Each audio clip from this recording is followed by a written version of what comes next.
안녕하십니까. 이어서 원주에서 전해드립니다. 오늘 영서 남부 지역은 미세먼지 농도가 높아 오후 내내 대기가 탁했습니다. 영서 남부 미세먼지 농도는 나쁨으로 중국에서 오염물질이 유입되면서 높은 농도를 유지했습니다. 내일부터는 원활한 대기 확산으로 대기질이 개선되면서 미세먼지 농도는 보통 수준이 되겠습니다.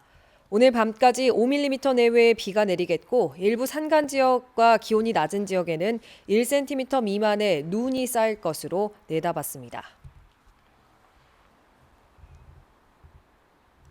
2024 강원 동계 청소년 올림픽 조직위원회가 공무원 공짜 인력 차출 비판에 대한 입장을 밝혔습니다.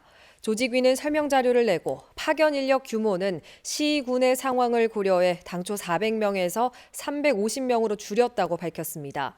또 출장 기간은 20일로 최소화했고 출장비와 체류비는 처음부터 시, 군에서 지급하기로 협의한 사항이라고 해명했습니다.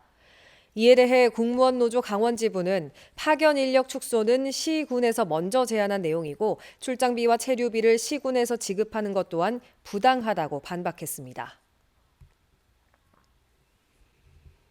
평창군이 한파로 인한 피해를 예방하고 시민 불편을 최소화하기 위해서 총력 대응에 나섭니다. 26곳의 한파 쉼터를 정비하고 취약계층의 방한 물품 배부를 마쳤으며 11곳의 버스 정류장에는 온열 의자를 설치해 추위를 피할 수 있도록 했습니다. 한파특보가 내려지면 재해 문자 전광판과 마을 방송 등을 통해서 한파 대비 요령을 전파하는 등 홍보 활동을 강화합니다.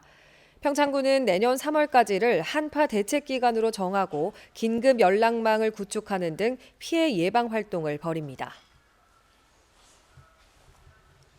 영월군의 내년 예산을 결정하는 예산결산특별위원회가 오늘 시작했습니다. 기획감사실과 종합민원실, 신속허가과 등 5개 실과에 대한 심사를 시작으로 모두 21개 부서의 내년도 당초 예산을 심사합니다. 오늘 13일에는 9개 부서의 기금 운영 계획안을 살핍니다. 심사 후에는 예산 최종 확정을 위한 계수 조정도 함께 이루어집니다. 첫날인 오늘 기획감사실의 젊은 달 Y파크 운영과 관외 출퇴근자 교통비 문제가 지난 행정사무감사에 이어서 또다시 쟁점으로 부각됐습니다. 굿네이버스 강원지역본부가 오늘 기후위기와 아동 권리를 주제로 원주의 기후변화 대응 교육센터에서 아동 권리 옹호 컨퍼런스를 열었습니다. 도내 아동보호 전문기관 등 21개 기관 단체가 참가한 가운데 강릉 원주대 이세원 교수의 아동 권리와 기후위기 주제 강연을 시작으로 굿네이버스와 원주 버들초등학교, 섬강중학교 등에서 아동 청소년이 살아갈 환경을 위한 실태조사와 정책 제언을 발표했습니다. 굿네이버스 측은 환경을 지키는 것이 아동의 기본권을 보장하는 것이라며 민관의 노력은 물론 국가의 책임이 중요하다고 강조했습니다. 원주시가 내년 초등학교 입학을 앞둔 어린이를 대상으로 꿈 이룬 바우처 지원 사업 신청을 접수합니다. 지원 대상자는 관내에 거주하고 내년 초등학교에 입학하는 2017년생과 아직 신청하지 않은 2012년부터 2017년생 어린이로 매월 10만 원을 바우처 카드에 충전해 지급합니다. 신청 즉시 바우처 카드가 발급되며 내년 1월 5일부터 체육시설과 예능, 기계 분야 학원 등 650개 가맹점에서 사용할 수 있습니다. 원주시의 고향사랑 기부제 누적 기부 금액이 올해 목표였던 2억 원을 넘어섰습니다. 원주시는 지난달 기준으로 모두 1,132명이 기부에 참여해 누적 기부 금액이 2억 246만 원으로 집계됐다고 밝혔습니다. 이 가운데 전액 세액공제를 받을 수 있는 10만 원 이하 기부가 95%를 차지했습니다.